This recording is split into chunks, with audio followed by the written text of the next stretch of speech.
Vəziyyət və mühakimə hörmətli vətəndaş bugünkü islağa 2021-ci il 11-ci ayının 17-ci günü yuqarı leksiyalarımızı görüp ettiniz. Demek Prezident Joe Biden hükümeti Beijing'de ötküzülediğin 2022-ci ili Beijing'de ötküzülediğin kışlık olimpik murasimini boykot kılıdı degan gap hörmətli vətəndaşım. Yaki bunu diplomatik rəvişdə. Bir yerdə boykot degan artıqca ketib qaldı, keçiringlar. Diplomatik rəvişdə çəkləydi degan gap hörmətli vətəndaşım. Biz yuqorida ko'rib o'tdik. Bu yerda eng halqılıq məsələ. Hazır Amerika Cumhuriyeti oturup söhbətin nəticəsi 24 saat şundaq axırlaşqan bolsa, bunun keyinki nəticəsi keyin görüşkə nesip kılsın. Allah her birimizi hörmətli vətəndaş. Lekin oyunun çığı qayerden çıktı? 6-cı umumi yığın. Del axırlaşqan günlərdə Amerika Cumhuriyeti dövlət başçıları söhbəti. 6-cı umumi yığının kararı ilan kılınmadı. Keçikdi. 4-5 gün keçikdi.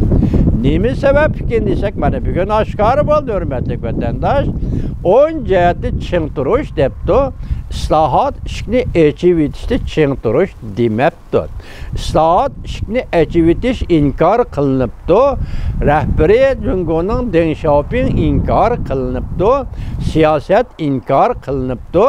Bəzilə davat edir ki, hazır Amerika'nın iqtisadı naçarlaşdı. Şunu Cumhuriyet'e ihtiyaclıq. Muşundaq beytdə Amerika Cumhuriyet'ini izlep tepip yani bir qatım söhbətləşdi degan geplər hazır torbetke çıxıb idi. Ben sizlərə sual qoyay əfəndilə. Bugün Cumhuriyet islahat işini ecivitişdən axırlaşdı. Amerika Qoşmuş Ştatlarının Cumhuriyet'e yani neme ihtiyacı kaldı? Yok. Amerika Qoşmuş Ştatlarının Cumhuriyet'e koyduğun, düşürdüğün ihtiyacı yok. Çünkü Cumhuriyet hazır işte takıdı. 6-cı umumi yığın Cumhuriyet Partiyasının, Cumhuriyet halkının, Cumhuriyet degan bu devletinin takdiriga münasebetli kaldı. İslahat ve işleyişini toxtatdı. Demek G'arb dünyasıga bazar taqaldı. Amerika Qoşmuş Ştatlarga bazar taqaldı. Undaqda Amerika Qoşmuş Ştatlar Cumhuriyet'in oturuşki savdo ticaret qaysi yo'l bilan bo'ladi? Maqa odatki oldi belgini parxod keldi, parxod ketdi, mal bastı, mal düşedi. Bu başka gap. Amerika şirketleri Cumhuriyet'e kremdi yok. Amerika şirketleri Cumhuriyet'e meblağ salamdı yok. Mesele mana muşiya yetdi vətəndaş. Oylap görün. Bir yerde bir Amerika emas, bütün G'arb dünyası, G'arb devletleri Cumhuriyet'in bazarıga kiriş gerek mi yok? İslahat işini ecivitsin Cumhuriyet terakki kıldırış gerek mi yok? Davamlaştırış gerek mi yok? Yok tügüdü. Demek bunun mənisi ben Amerika Qoşmuş Ştatları bilen G'arb dünyası bilen bolğan barda keldin üzüp taşlayman. Gerçi ağızda şundak etmiğen bolsa mı? Yakında biz sizlik şundak dedik o. Amerika Cumhuriyeti münasebeti üzüp taşlanamdı. Yani Amerika Cumhuriyeti münasebeti ayrılıp gitemdi, ayrılıp gitişlen ahırlaşamdı.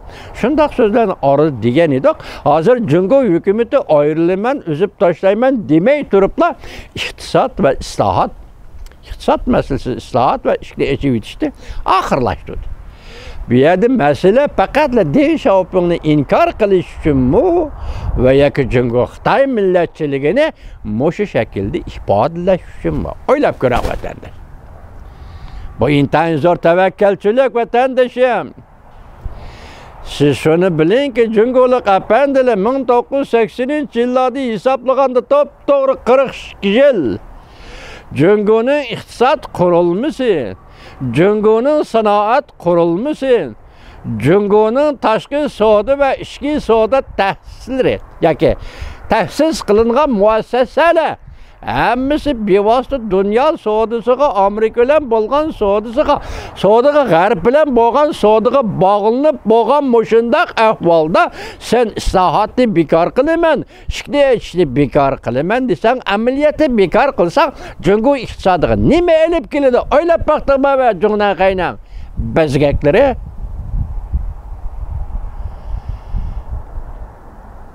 Demek senin maksidin hazır çıkmadı. Tahlil maqalaları mı kemmidi? Ertegi körümüz bu bir tasodiflik islohot ishni echib etishda ching turish deganni 11 masala qilib o'tirg'ilib chiqamagan ekansan. Deydi. Mening hozirgi his qilishimcha rol o'ynayotgani Xitoyning millatchilik iddiasidir.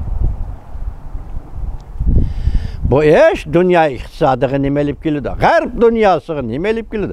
Amerikaning iqtisodiy taraqqiyotiga nima olib keldi? Maqsading zodi nima? Bilgili bo'lmaydi.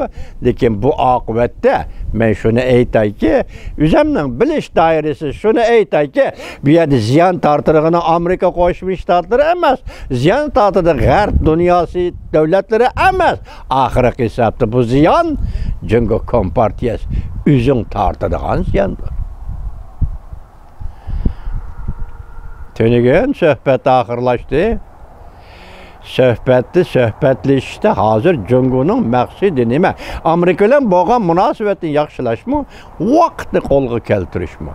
Keyniga so'rashmi? Keyniga so'rash vaqtni qo'lga keltirish orqali bu söhbət orqali Amerikani ahmoq qilishmi? Lekin Amerikalikning maqsadi intayin ayan. Nima dedi? Bu yig'inda xulos chiqarsak, bu söhbətdən xulos chiqarsak, Amerika Qo'shma Shtatlari biz ikkimiz to'qinish qilmayli. İki devlet oturuşu to'qinish bo'lmasa, raqobat bo'lsin, joyida bo'lsin, axloq va qonun doirasi bo'lsin. İki devlet Amerika Jungo mushi masalaga raqobat sohasida olqib chiqib, to'qinish davriga kirib qolmay. Bu Amerikaning yaxshi maqsadiga vatandoshim. Amerika'nın emas bütün dünyanın niyet iqbolini bu qatimki söhbətdə Amerika Prezident Joe Biden hökuməti göstərdi degan gap. To'qinishib qolmaylar. Bu to'qinishning ma'nosi harbiy to'qinish, harbiy elishish, harbiy to'qinish davriga kirib qolmaylar. Buning nima yomoni bor? Jo'naxay, Jungolik apandilar, sizlar bu qatim bütün xato qildinglar. Şunlaşqa bu söhbət jarayoni oxirlashgacha boshlangandan tortib oxirlashga bo'lgan araliqda 19-cu növbətlik 6-cı umum yığının qararını elan qılmay 4 gün, 5 gün keçirib elan qilishning maqsadi mana mush yerda. Demak, biz islohot ishni echish degandan voz kechdik. Endi bizda bundaq siyosat yo'q. Biz Jungoning darvozasini taqadik. Marhamat Jungolik apandilar. Sizlar Jungoning darvozasini taqagan bo'lsanglar 1840-yili Jungoning darvozasini menchun xandonligi taqagan chog'da Angliyaning topchi parxodlari sizlarning dengiz tavalliginglarda paydo bo'lgan edi.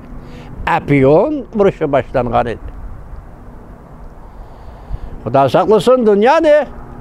Urush başlanışdan Xudo saqlasin dunyoni har qanday bandisini urushdan saqlasin. Bugungi Amerikaning maqsadi ham shu, Jungo biz to'qinishib qolmaylik. Agar Amerikaning mush maqsadini xato tushungan bo'lsang, Junanxay, shuning uchun islohot va ishni echishni taqib etgan bo'lsang, Junanxay, endi kelib chiqadigan oqibat bu tamom o'zingning beshig'i keladigan ish bo'lib qoldi.